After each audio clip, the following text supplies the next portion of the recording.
कितने लोगों का उपकार। आप विश्वास नहीं कर पाएंगे। हम एक दिन रात को नींद 12 बजे उड़ जाती है ना, सीधे आंखों के सामने विदाउट प्रयास, आयास नहीं, 1 मिनट में गुरुदेव आंखों के सामने आते।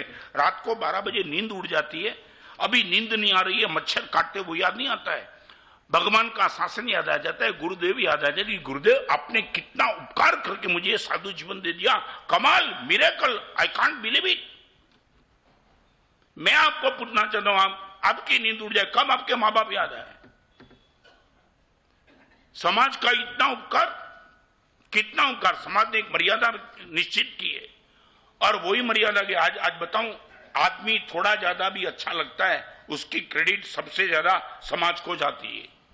यदि समाज जैसी व्यवस्था नहीं होती तो आदमी हर तरह की बदमाशी कर सकता, मगर एक समाज की व्यवस्था है और यही व्यवस्था के अंदर रहने वाला आदमी थोड़ा ज्यादा भी अच्छा रह सकता है, बनता नहीं है मगर रहता तो है। बताऊं, यहां एक छोटी सी बात बताऊं, यहां बैठने वाले कोई लड़के को लड़की के सामने देखने का मन होगा मगर वो मन को मारते रहेगा। क्यों? समाज है, सबके बीच में बैठा हूं, ये काम मैं नहीं कर सकता हूं। ये ताकत किसकी है? मांस की ताकत है। मांस आपको गलत करने से रोकता है और ये उपकार समाज का। आदमी अकेला रहेगा, मैं रिपीट करना चाहता हूं, अकेला आदमी धर्म नहीं कर पाएगा और मांस में रहा हुआ आदमी पाप नहीं कर पाएगा। रिपीट, अकेला होना और धर्म करना, इट इज रियली चैलेंज। कोई देखने वाला नहीं है तब तुम धर्म कर लो, वो चैलेंज है। सारी दुनिया आपके सामने नजर रख करके बैठी है, तुम पाप कर लो, वो बहुत बड़ी मुश्किल है। आज मैं भी पाप नहीं कर सकता, तुम भी पाप नहीं कर सकते। ये नहीं कि पाप का आकर्षण नहीं है, आकर्षण होने के बाद हजारों लोगों की नजर मेरे सामने टिकी है और इसलिए मैं बचाऊं। एम आई राइट? समाज का उपकार नहीं। आज वो समाज व्यवस्था करीबन खत्म होते चलती है। मैं रिपीट करना चाहता हूं, समाज व्यवस्था गई, समाज की लीडिंग गई। और एक बात बताऊं, आज बात के लिए तो बताऊं, एक जमाना था मैं जब साधु नहीं बना तब ऐसा एक जमाना था कि किसी घर में लड़की और किसी का घर का लड़का, शादी की उम्र होती थी ना, मालूम नहीं मुझे औरंगाबाद की स्थिति मगर मैं बताना चाहता हूं, एक समय ऐसा था कि समाज में 2-5 व्यक्ति ऐसी थी कि जिनको लेकर के बाप, लड़की का बाप या तो लड़के का बाप उनके पास जाता था।